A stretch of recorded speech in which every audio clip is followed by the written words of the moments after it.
ദൈവത്തിന് സ്തോത്രം. ഇന്നത്തെ വിഷയം മരിച്ചുപോയ എല്ലാ വിശുദ്ധർക്കും ദൈവം ദാനങ്ങൾ കൊടുത്തുവോ എന്നുള്ളൊരു കാര്യമാണ്. ഇതിനായിട്ട് നമ്മൾ എടുക്കുന്നത് എഫേസ്യർക്ക് എഴുതിയ ലേഖനം 4-ാം അധ്യായം 8-ാം വാക്യമാണ്.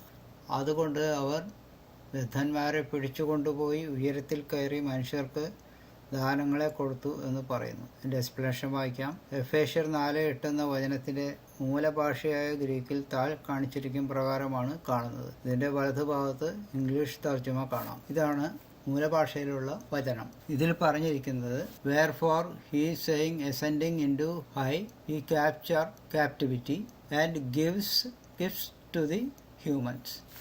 gives എന്നാണ് എഴുതിയിരിക്കുന്നത്. പക്ഷേ അതിൻ്റെ ഈ തർജ്ജമയിൽ KJV ബൈബിളിൽ കൊടുത്തിരിക്കുന്നത് ഗേവ് എന്നാണ്. അപ്പോൾ ഒരു ചെറിയ വാക്കിൻ്റെ വ്യത്യാസമുള്ളെങ്കിലും അർത്ഥത്തിൽ വലിയ വ്യത്യാസം വരുന്നുണ്ട്. താഴെയുള്ള വായിക്കാം. ഈ വചനത്തിൽ വരാൻ പോകുന്ന ഒരു സംഗതിയായിട്ടാണ് ദൈവം മക്കൾക്ക് ദാനങ്ങൾ കൊടുക്കുന്നതിനെ പറ്റി എഴുതിയിരിക്കുന്നത്. ഇവിടെ ഗിവ്സ് എന്നല്ല എഴുതിയിരിക്കുന്നത്. ഇംഗ്ലീഷിൻ്റെ കറക്റ്റ് തർജ്ജമയാണ് മലയാളത്തിൽ കൊടുത്തിരിക്കുന്നത്. പക്ഷേ ഒറിജിനൽ സ്ക്രിപ്റ്റിൽ കാണുന്നത് പാസ്റ്റ് ടെൻസ് അല്ല. എന്നാൽ ഇംഗ്ലീഷ് മലയാളം തർജ്ജമകളിൽ നടന്നു കഴിഞ്ഞ ഒരു കാര്യമായിട്ടാണ് കാണുന്നത്. ഈ തെറ്റായ തർജ്ജമയെ അടിസ്ഥാനമാക്കി ചില പെന്തക്കോസ്ത് അപ്പോസ്തലന്മാരാണ് എന്ന് അവകാശപ്പെട്ടിരുന്നവർ അവരുടെ സഭ രൂപീകരിച്ചപ്പോൾ അവരുടെ മരണപ്പെടുന്ന വിശ്വാസികൾക്ക് അപ്പോൾ തന്നെ 3 സ്വർഗങ്ങളിലേക്ക് പ്രവേശനം ലഭിച്ചിരിക്കുന്നു അല്ലെങ്കിൽ ലഭിക്കും എന്ന് എഴുതി വച്ചിട്ടുണ്ട്. കാര്യം മനസ്സിലാക്കുവാൻ താഴെ കാണിച്ചിരിക്കുന്ന അവരുടെ വെളിപ്പാട് പുസ്തക വിശദീകരണ ചിത്രം ഉപയോഗിക്കാം. ഇതാണ് ആ ചിത്രം. ഇത് TPM എന്ന് പറയുന്ന പെന്തക്കോസ്ത് സഭയുടെ ചാർട്ടാണിത്. മുമ്പുള്ള വീഡിയോയിൽ ഞാൻ ഇതിനെപ്പറ്റി പറഞ്ഞിട്ടുണ്ട്. അത് താഴെ വിവരിക്കുന്നുണ്ട്. അത് ഞാൻ പിന്നെ പറയാം. ഇവിടെ 3 ഹെവനെ പറ്റി പറഞ്ഞു. First heaven, second heaven, third heaven. ഈ 3 സ്ഥലങ്ങളിൽ മരിക്കുന്ന വിശ്വാസികൾ അപ്പം തന്നെ ദൈവം അലോട്ട് ചെയ്ത് മാറ്റി നിർത്തുന്നതാണ് ഇവർ ഇതിൽ കാണിച്ചിരിക്കുന്നത്. അതിനുശേഷം 2 ജഡ്ജ്മെൻ്റ് ഉണ്ട്. ഒന്ന് പ്രതിഫല വിഭജനം എന്ന് പറയുന്ന സമയത്തെ ജഡ്ജ്മെൻറ്റ്, പിന്നെ ഫൈനൽ ജഡ്ജ്മെൻറ്റ്. അതാണ് ഇവിടെ കാണിച്ചിരിക്കുന്നത്. വൈത്തോട് ജഡ്ജ്മെൻറ്റ്. അടുത്ത വായിക്കും. ഈ ചാർട്ടിൽ വിശ്വാസികൾ മരിച്ച ഉടനെ 3 സ്വർഗങ്ങളിൽ ആയിരിക്കുമെന്നാണ് വരച്ചു വച്ചിരിക്കുന്നത്. നമ്മൾ കണ്ടല്ലോ. ഒരിക്കലും ശരിയല്ലാത്ത ഒരു ധാരണയാണിത്. അങ്ങനെയെങ്കിൽ വരാൻ പോകുന്ന അവസാനകാല വിധികൾ ആവശ്യമില്ലാതെ വരും. ഇക്കാര്യം ഇതിനു മുമ്പുണ്ടാക്കിയ ഫയലിലും അതിൻ്റെ നമ്പർ 5, വീഡിയോയിലും നമ്പർ 21 ഉണ്ട്. എങ്കിലും ഈ ഫയലിൽ നിന്നും കൂടുതൽ ഇപ്പോൾ കാണിച്ച കാര്യം വ്യക്തമായി മനസ്സിലാക്കാം. ഇപ്പം ഇതിൽ നമ്പർ 5 എന്ന് പറയുന്ന ആ ഫയൽ കാണുന്നത് എങ്ങനെയാണ് ഞാൻ കാണിച്ചു തരാം. ഫേസ്ബുക്കിൽ ഇതാണ് ഏറ്റവും അടിഭാഗം. അതിൽ കംപ്ലീറ്റ് വീഡിയോ യൂട്യൂബിൽ കൊടുക്കുന്നതിൻ്റെ ലിങ്കാണിത്. അത് കഴിഞ്ഞിട്ട് ഇത് റിലേഷൻ ചാർട്ട് മലയാളത്തിൽ, അത് A, അത് കഴിഞ്ഞിട്ട് എക്സ്പ്ലനേഷൻ B, പിന്നെ C എന്ന് പറയുന്നത് വെളിപ്പാട് പുസ്തക വിശദീകരണം മലയാളത്തിൽ, പിന്നെ D എന്ന് പറയുന്നത് ബൈബിൾ രഹസ്യങ്ങൾ, അത് കഴിഞ്ഞാൽ ബൈബിൾ കോൺട്രഡിക്ഷൻസ് ആൻഡ് ആൻസേഴ്സ്, അത് ഇംഗ്ലീഷിലാണ്. അത് 0 ആണ്. പിന്നെ ഇവിടെ നിന്ന് 0, 1, 2, 3, 4, 5 എന്ന് മേലേക്ക് വരും. ഇത് 0 റിവിലേഷൻ ചാർട്ടിൻ്റെ ഇംഗ്ലീഷുള്ള എക്സ്പ്ലനേഷൻ. നമ്പർ 3 എന്ന് റിവിലേഷൻ ഇംഗ്ലീഷിലുള്ളത് എക്സ്പ്ലനേഷൻ.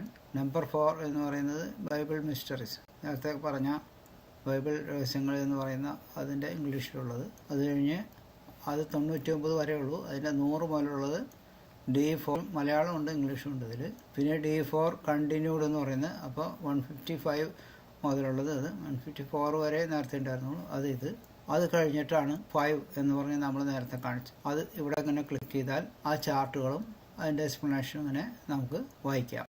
അപ്പോൾ 17 പേജ് ഉണ്ട്. ഇതാണ് ആ കാണിച്ചിരിക്കുന്നത്. പിന്നെ വീഡിയോ ഉണ്ട്, നമ്പർ 21. അത് നമ്മൾ നേരത്തെ കാണിച്ച പോലെ ആദ്യം കാണിച്ച വീഡിയോ ലിങ്കിൽ ക്ലിക്ക് ചെയ്ത് കഴിഞ്ഞാൽ ഇത് നമുക്ക് കേൾക്കാം.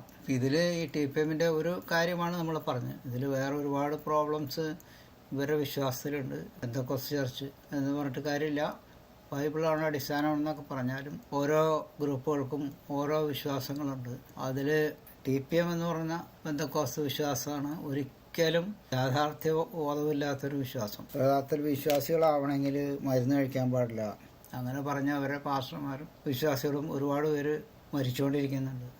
ദൈവം ഈ ഭൂമിയിൽ ഡോക്ടർമാരെയും മരുന്നുകളൊക്കെ ഉണ്ടാക്കിയിരിക്കുന്നത് വെറുതെയാണെന്നുള്ളതാണ് അവരുടെ വിശ്വാസം. പിന്നെ അടുത്തതാണ് സ്വർഗം ഓൾറെഡി അലോട്ട്മെൻ്റ് അവർ നടത്തി. വളരെ തെറ്റായിട്ടുള്ള ഒരു ധാരണയാണത്. ഒരിക്കലും മരിക്കുന്ന വിശ്വാസികൾ അപ്പം തന്നെ സ്വർഗത്തിൽ പോകുന്നില്ല. സ്വർഗീയമായിട്ടുള്ള ഒരു സ്ഥലത്ത് ദൈവം അവരെ ആക്കുക ചെയ്യുന്നത്. അവിടെ നിദ്രയാണെന്നാണ് പറയണം. ദാനിയേലിൻ്റെ പ്രവചനത്തിൽ പറഞ്ഞേക്കണേ, നീ പോയി വിശ്രമിച്ചു കൊള്ളുക, ഇനി അവസാനം നിന്റെ പ്രതിഫലത്തിനായി നീ എഴുന്നേറ്റ് വരുമെന്നാണ് പറഞ്ഞിരിക്കുന്നത്. അപ്പോൾ നിദ്രയാണ് അവർക്കെല്ലാം. വളരെ അപൂർവം പേർക്ക് മാത്രമേ ചില ജോലികൾ ദൈവം ഏൽപ്പിക്കുന്നുള്ളൂ. അതെല്ലാ സമയത്തും ഏൽപ്പിക്കുന്നുണ്ടോയെന്നൊന്നും അവർ പറയുന്നില്ല. യേശുക്രിസ്തുവിന് ഒരു മലയിൽ എലിയ പ്രവാചകനും മോശ പ്രവാചകനും പ്രത്യക്ഷപ്പെട്ട സമയത്ത് അവർക്ക് ജോലി ഉണ്ടായിരുന്നു. പക്ഷേ എല്ലാ കാലത്തും അങ്ങനെയാണെന്ന് നമുക്ക് അറിഞ്ഞൂടാ. പക്ഷേ ഭൂരിഭാഗം പേർക്കും നിദ്രയാണെന്നാണ് ബൈബിൾ പറയുന്നത്. അപ്പോൾ പിന്നെ ഇവർ 3 സ്ഥലത്തേക്ക് ഇവിടെ ഇപ്പോൾ തന്നെ മരിക്കുന്ന ഇവരുടെ വിശ്വാസികളെല്ലാം ദൈവം അലോട്ട് ചെയ്യുമെന്ന് പറയുന്നത് വളരെ തെറ്റാണ്.